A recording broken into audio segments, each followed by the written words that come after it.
Je suis Sabrina Elgers, votre enseignante d'intelligence artificielle.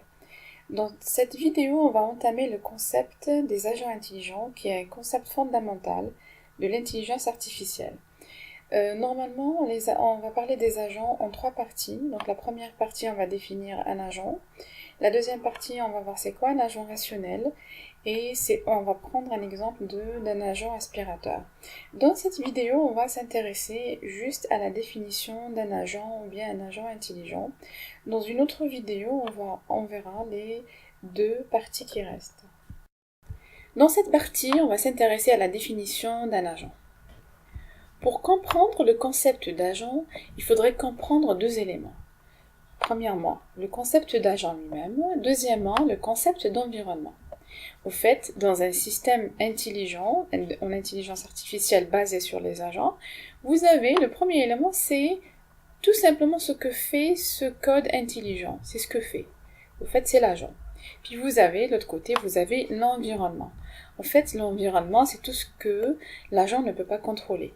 Si on prend cet exemple, ici, on a un petit robot sous forme d'agent qui essaie d'attraper une pomme. Donc là, la pomme, il ne peut pas la contrôler. Il ne peut pas contrôler son environnement. L'environnement ici, c'est l'arbre, c'est le vide, c'est tout ce qu'il y a autour de lui. Dans une définition plus formelle, on dirait qu'un agent est une entité qui va percevoir son environnement et qui va agir sur cet environnement. Au fait, l'agent, il va percevoir son environnement en se basant ou bien en utilisant ce qu'on appelle des capteurs. Des capteurs ou bien en anglais des sensors.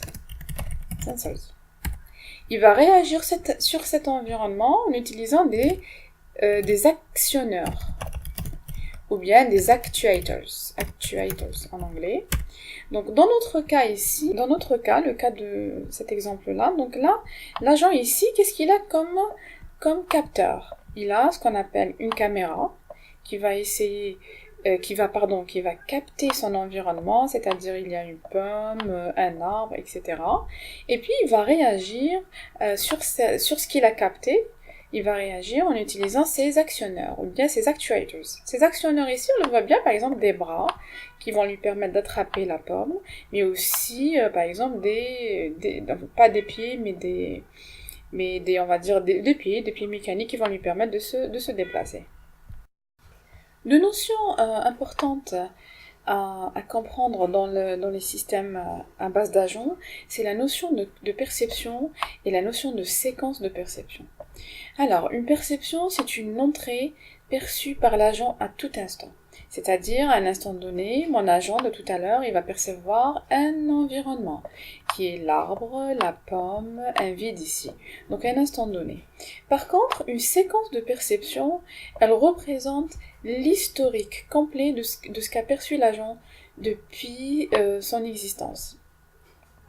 C'est-à-dire toutes les différentes séquences de perception. Dans le concept d'agent, on a deux concepts importants.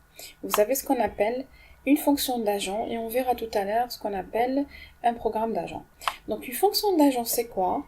C'est une fonction mathématique ou bien une abstraction mathématique qui me permet de relier une séquence de perception avec l'action adéquate. Par exemple, si je veux décrire cet environnement, si je veux décrire la fonction d'agent de cet environnement, elle va être sous forme de tableau. Ce tableau-là, il va contenir les colonnes suivantes. Donc vous avez ce qu'on appelle les séquences de perception, les différentes séquences de perception et les différentes actions adéquates. Pour chaque perception, ou bien pour chaque séquence de perception, quelle est l'action que cet agent devra réaliser. Donc on peut prendre plusieurs exemples. Donc il peut par exemple percevoir un arbre. Donc qu'est-ce qu'il va faire? Il va tout simplement se déplacer vers cet arbre-là. Dans la deuxième séquence de perception, il va percevoir l'arbre, puis une pomme, et là, l'action qui approprie à cette séquence, c'est d'attraper cette pomme-là. Donc, pour la séquence de perception pomme, c'est-à-dire juste quand il a perçu la pomme, il va faire la même action qui est l'action de rattraper. Et puis aussi, par exemple dans cet agent-là, dans cet exemple-là, donc il va percevoir une pomme, il va percevoir le vide, mais malgré ça, l'action qui est propre à cette séquence de perception, c'est l'action d'attraper.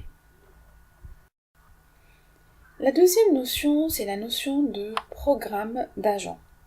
À la différence de ce qu'on a défini précédemment, qui est la fonction d'agent, le programme d'agent, c'est plutôt une implémentation concrète, plutôt qu'une fonction mathématique pour représenter ce que fait l'agent. Ce qu'elle fait, c'est qu'elle associe la perception actuelle à l'action adéquate.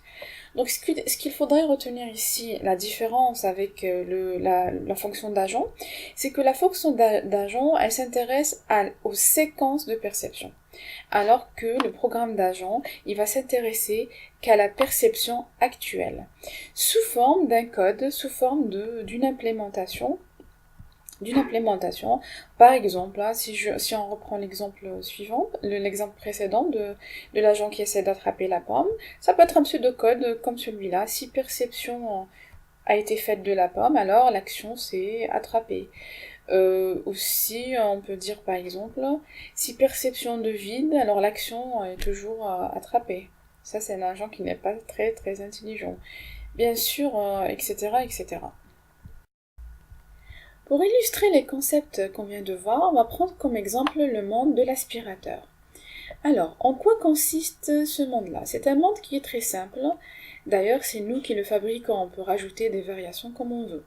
Donc, il est constitué des éléments suivants. Donc, vous avez une salle A et une salle B, et vous avez un agent aspirateur. Donc, cet élément un peu bizarre, oui, c'est l'aspirateur.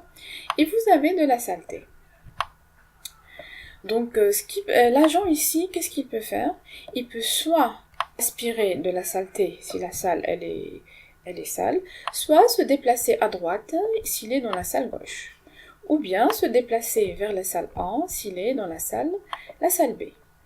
Donc on voit bien que c'est un monde qui est très simple. Bien sûr, on peut lui rajouter des variations comme on veut.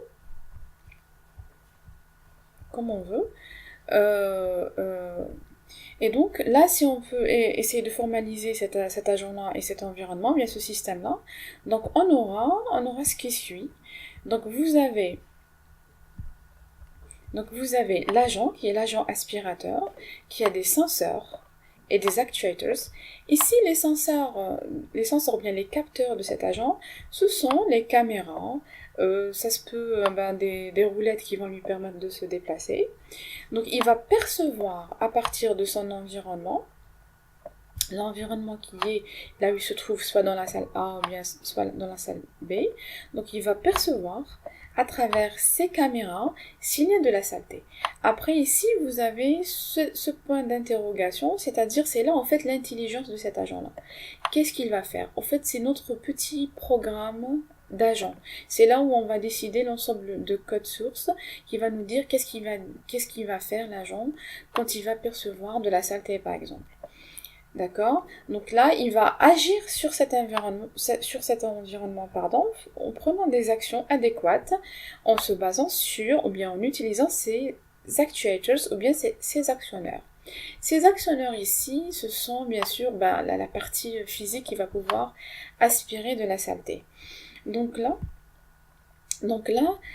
quand il va réagir sur son environnement, il va réagir de manière c'est-à-dire les deux actions qu'il va faire, c'est la première action, s'il trouve de la saleté, il va tout simplement nettoyer, on va dire aspirer.